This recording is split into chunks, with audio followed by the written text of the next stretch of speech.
Alrighty, welcome to another day in paradise. This is a Saturday morning and I'm in the smoker room. Hopefully the sound comes out alright. Um, anyway, so this is, just realised this is a pretty damn amateur video series I'm doing here, as you can see with my safety boots on, etc., and the filming quality, etc. But it may or may not help some people out. It's good to go through it myself even. But this is the next stage. This is part 2 of setting up a Rusefi uaefi board. Get the car running. The car's sitting out there in the workshop. Anyway, this is the process I go through. Like I said, it may or may not help anybody. But this is the process I go through to get the job done. I don't have a computer system where you draw up wiring diagrams and lay everything out and schedules and data blocks and stuff like that, like I've seen on YouTube. This is old school paper. So anyway, the first thing I do is believe it or not, I just asked because the printouts on the screenshots for the Pinout diagrams on the website for Rusefi had a yellow background, and they were you couldn't really print them properly. It was just a bit of an ugly one. So I took screenshots of it with my phone and just got AI to redo what I'm going to do. I'm just going to bring that up a bit. There you go. Got AI to write them out in a proper black and white printable PDF.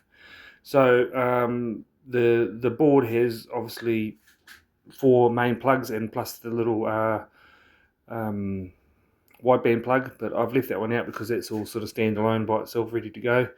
So it's got an A plug, it's got a B plug, it's got a C plug and a D plug, and all I've done is got a printout of pinouts, and I've gone through, ticked what I need to use, crossed off what will not be used, put question marks on things that I've got a question and look into, and I've gone through the whole thing as a row of pinouts. So that makes it easier to figure out how many wires you're going to have and what's going to do what, and so you don't double up or miss something out. So I've just gone through, and as you can see, it's just a printout. I've crossed out things, I've ticked things, and had a bit of a workout. I've gone through the website and the wiki and everything and read up as much as I can. Some of these pins have things like, where are we?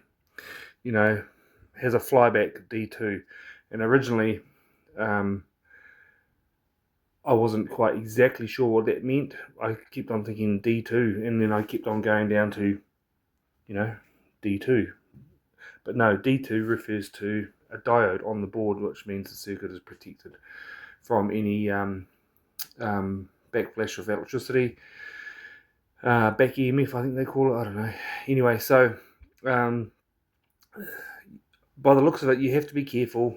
Some devices can damage the circuitry if it's not protected inside the board, even things like relays, etc. So what I've done, I've made a call and followed the instructions exactly, in terms of if it says it needs if it's got a flyback, or says something. Sometimes it'll say there's like no flyback protection. You can see that there, no flyback here. So that means if it's a relay, it's got to have, I'll just go to my crude diagrams here. For example, this is how I draw a relay, automotive relay, and it's got to have a diode in it to protect it from backtracking into the ECU and damaging it. So I made a call and just thought, right, any relays that I use will have a diode protection in them no matter what. Apparently it doesn't matter if you double up on your protection. Some protection is in diodes are resistor protection, some of them are diode protection. The most common to use is diode protection from what I understand, and so that's why I've opted to, all my relays in the system will have diode protection in them no matter what. So anyway, and then after that, I've got AI to just print out each plug sheet with its numbers, obviously here, and C and D, obviously. And once I've figured out what's that, I use a key. I put a cross on anything that is not used or is not part of the loom, or is not even part of the computer at all. They're just spare ones that don't do anything. I have drawn my earthing points, and that's my little earth symbol there. P means power ground, which means it's grounded to the engine block or your grounding circuit. And then you'll find that I've got sensor grounds. They have an S on them instead of a P. And you've got crosses and things. So yeah, I've gone through the whole thing, sensor grounds again. And I've done a pretty crude diagram, just drawn it up by hand, but it's good for me to mentally look over it and figure out where everything goes, and what have you. I'm not going to go through all of this, but I've drawn it all up best I can, and this little squiggle here is the can line, and I've got what important things to note. I think I've done this the right way. This is sort of the most complex one I've ever set up in terms of all the bits and pieces it has on it, out of all the ECUs I've done. Things to note is it's got a various amount of sensor earths and 5-volt feeds. These are 5-volt feeds, these red lines here. There's another set of 5-volt feeds up here on the C plug, 1, 2. And what I've done is I have shared them out evenly across all the things I need to power with 5 volts. For example, one 5-volt feed here powers my map sensor and 2 pressure gauges, oil pressure and fuel pressure.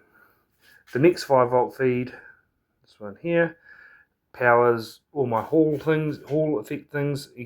Example is a Hall sensor for my cam and a variable speed sensor or vehicle speed sensor for my car, for my speedo system. So that's another 5-volt feed. And then the important one is that this box thing here is a accelerator pedal assembly, pedal position sensor system, and that then goes up to the actual throttle body, electronic throttle body. And from what I gather, it's important. I mean, they have two lots of, for safety, they have two lots of outputs, and on terms of the pedal position sensor, they have two lots of outputs, 1, 2, and same with the throttle position sensor, 1, 2. And from what I understand, it's probably not vitally important, but from the factory they run 2 separate 5 volts feeds to each one of those position sensors, and that it's not just one 5-volt feed that's split into 2 and then goes to each sensor.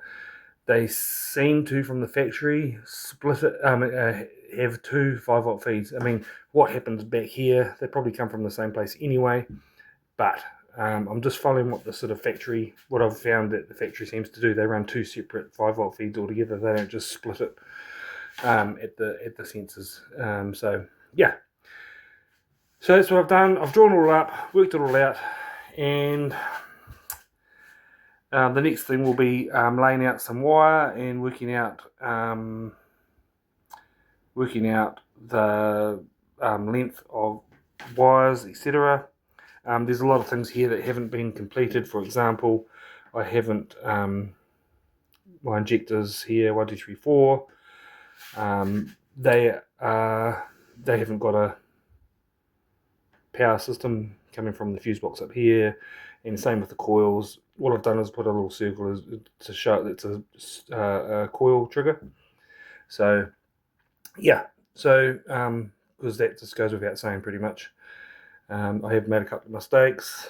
Forgot that I had needed some boost, solenoid control. So I had to add that in later. I've used VVT. What did I use? A VVD2 output for the boost solenoid, because in the listings of data, on the data listings here, there is no mention of what's recommended for a boost solenoid. So I've just grabbed the second VVT2 and using that. It seems to make sense to use that. And there was one other thing here that somebody might be able to answer me. I'll figure it out. I'll have a dig around myself anyway. For the VR sensor, this unit here, for the crank sensor, it's a VR system on my engine. It has a shielded cable to protect it from interference, and there is a pin up here, this pin here, C8, and that is the recommended shielding point to shield that VR crank sensor. Now I'm not sure if that pin is dedicated to a shield only, or it has to be also earthed, at that end or somewhere as well. So I just need to confirm, is it a shield only, or is it a shield and it has to be earthed as well? So I've just got to figure that out.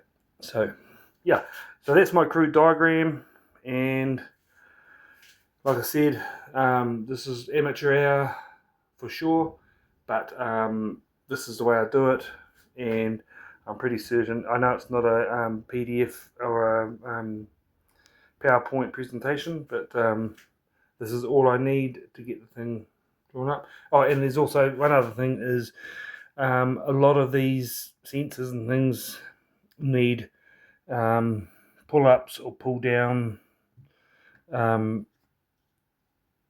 resistors on them to make them function properly. So I've just followed the instructions and drawn them up in there as well. Something like this here. We'll say something along like, 4.7k pull-up.